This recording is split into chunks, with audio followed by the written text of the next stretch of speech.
Assalamualaikum warahmatullahi wabarakatuh. Alhamdulillahirabbil alamin. Pada kesempatan kali ini kita dapat melanjutkan materi pelajaran fikih kita, yaitu fikih untuk kelas 8 di sekolah kita tercinta SMP Islam Al-Munawwarah. Dan insya Allah pada kesempatan kali ini kita akan membahas tentang puasa sunnah. Puasa sunnah apa saja yang akan kita bahas? Hal tersebut meliputi pengertian puasa sunnah itu apa, macam-macam puasa sunnah, niat-niat puasa sunnah, fungsi puasa sunnah, serta hikmah puasa. Dan sebelum kita mulai, mari kita buka dengan bersama membaca basmalah. Bismillahirrahmanirrahim. Semoga apa yang akan kita pelajari membawa manfaat bagi kita semuanya. Amin ya rabbal alamin. Baik, kita mulai. Yang pertama adalah pengertian puasa sunnah. Puasa sunnah adalah puasa yang hanya dianjurkan, tidak diwajibkan. Apabila dilaksanakan akan mendapatkan pahala, dan apabila ditinggalkan tidak akan mendapatkan dosa. Itu adalah puasa sunnah atau pengertian dari sunnah itu sendiri. Puasa sunnah adalah puasa yang biasa dikerjakan oleh Nabi Muhammad SAW dan diperintahkan atau dianjurkan kepada umatnya hingga sekarang.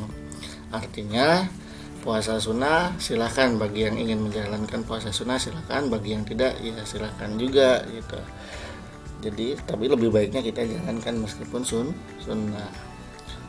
Macam-macam puasa sunnah. Nah, puasa sunnah itu ada apa saja sih? Yang pertama, puasa 6 hari pada bulan Syawal. Tujuan puasa Syawal adalah menghindari sesuatu yang berlebih-lebihan dalam merayakan hari raya Idul Fitri.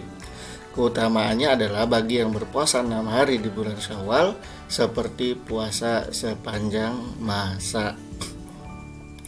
Sitan min Syawal, jadi 6 hari di bulan Syawal.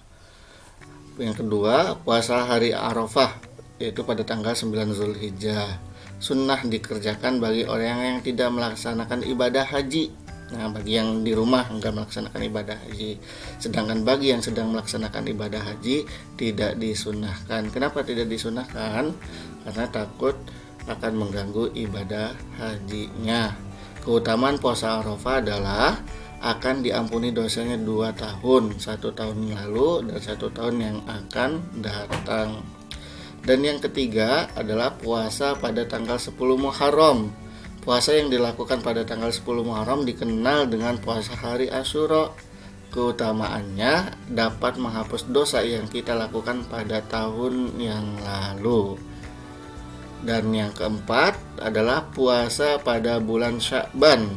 Puasa sunnah ini adalah puasa yang paling banyak dikerjakan oleh Nabi Muhammad SAW semasa hidupnya. Macam-macam puasa sunnah. Yang kelima adalah puasa setiap hari Senin dan Kamis. Puasa hari Senin dan Kamis juga dikenal sebagai puasa sunnah Nabi Muhammad SAW. Alasannya, pertama, karena hari Senin merupakan hari kelahiran beliau, dan kita tahu bahwa beliau adalah rahmat bagi alam semesta. Yang kedua, hari itu juga beliau SAW diangkat menjadi Rasul. Beliau pernah ditanya tentang puasa hari Senin. Ketiga, hari Senin dan Kamis adalah hari di mana amalan diangkat dan dihadapkan kepada Allah. Dan yang keempat adalah karena pada hari Senin dan Kamis pintu surga dibuka. Dan yang kelima adalah hari di mana dosa-dosa seorang mukmin diampuni. Ini alasannya. Dan yang keenam adalah puasa pada pertengahan bulan, Ayyamul Bid. Puasa pada pertengahan bulan Komariah, yaitu pada tahun Hijriah. Puasa ini dikerjakan pada pertengahan bulan, yaitu tanggal 13, 14, dan 15 pada setiap bulannya. Tapi bulan Komariah ya, tahun Hijriah. Ini yang keenam. Ada puasa Daud dan lain-lain. Niat puasa sunnah gimana? Niat puasa sunnah tidak jauh berbeda dengan puasa lainnya, yaitu dengan menyebutkan jenis puasa yang akan dijalankan dan niat dilakukan. Dan niat dilakukan sebelum melaksanakan puasa sunnah tersebut. Jika tidak bisa mengucapkan niat dalam bahasa Arab, maka boleh dengan bahasa Indonesia, karena sesungguhnya niat bukanlah ucapan atau tulisan, akan tetapi niat adalah bermaksud mengerjakan sesuatu, dalam hal ini puasa sunnah, disertai dengan pekerjaannya. Bahkan ada satu kisah, Nabi di suatu pagi bertanya kepada istrinya, apakah ada yang bisa dimakan pagi ini? Nah, ketika istrinya menjawab tidak ada, nah, maka Nabi oke, kalau seperti itu saya akan berpuasa. Kalau puasa sunnah niatnya silahkan pas mau melaksanakannya. Jadi seperti itu. Kemudian fungsi puasa sunnah. Puasa dapat berfungsi secara jasmani dan rohani. Secara jasmani, puasa berfungsi untuk mengistirahatkan sejenak organ tubuh yang setiap hari bekerja terus-menerus. Adapun secara rohani, puasa berfungsi sebagai sarana untuk melatih disiplin, kejujuran, menahan hawa nafsu, melatih kesabaran, dan menimbulkan rasa empati atau rasa peduli terhadap penderitaan orang lain yang tidak setiap hari bisa makan. Ini adalah fungsi puasa sunnah. Manfaat puasa dan Senin dan Kamis. Mengkhususkan 2 hari, yaitu Senin dan Kamis, dalam 1 minggu untuk mengistirahatkan organ kerja tubuh yang selalu bekerja. Yang kedua, menahan diri dari sikap yang tidak baik, tutur kata yang menyakitkan, dan sebagainya. Yang ketiga, menyertai pelaporan amal manusia kepada Allah Subhanahu wa Ta'ala agar lebih menambah husnuzon kepadanya bahwa amal kita akan diterima. Manfaat-manfaatnya ya.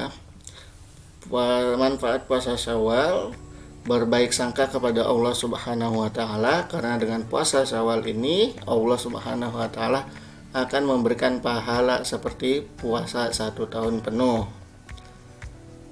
2. Meningkatkan segala bentuk amal ibadah termasuk puasa, karena bulan Syawal adalah momentum yang paling tepat untuk itu, karena makna Syawal secara bahasa adalah peningkatan.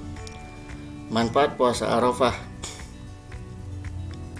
mengharap keridhaan Allah Subhanahu wa Ta'ala, karena dengan puasa Arafah ini dosanya akan diampuni setahun yang lalu dan setahun yang akan datang. Peduli dengan sesama umat Islam, terutama yang sedang melaksanakan ibadah haji, yaitu sedang wukuf di Arafah. Menurut orang yang sudah melaksanakan haji, wukuf itu perjuangan, juga tidak mudah artinya. Hikmah puasa. Yang pertama, menumbuhkan rasa solidaritas sosial yang tinggi terhadap sesama, khususnya bagi mereka yang tidak mampu. Yang kedua, sebagai ungkapan rasa syukur kepada Allah Subhanahu wa Ta'ala. Hal ini karena manusia telah begitu banyak diberikan nikmat olehnya, baik yang terasa maupun tidak. Yang ketiga, menumbuhkan rasa kepercayaan. Hal ini karena ketika berpuasa ia harus menahan lapar dan dahaga dan semua yang dapat membatalkan puasa sampai waktu berbuka. Keempat, menjaga kesehatan tubuh, sebab dengan puasa terbukti dapat mengeluarkan racun-racun yang ada di dalam tubuh orang yang berpuasa. Alhamdulillah, pelajaran kita tentang puasa sunnah telah usai. Mudah-mudahan apa yang kita pelajari bisa kita manfaatkan dengan baik. Mari kita tutup dengan sama-sama dengan mengucapkan alhamdulillah.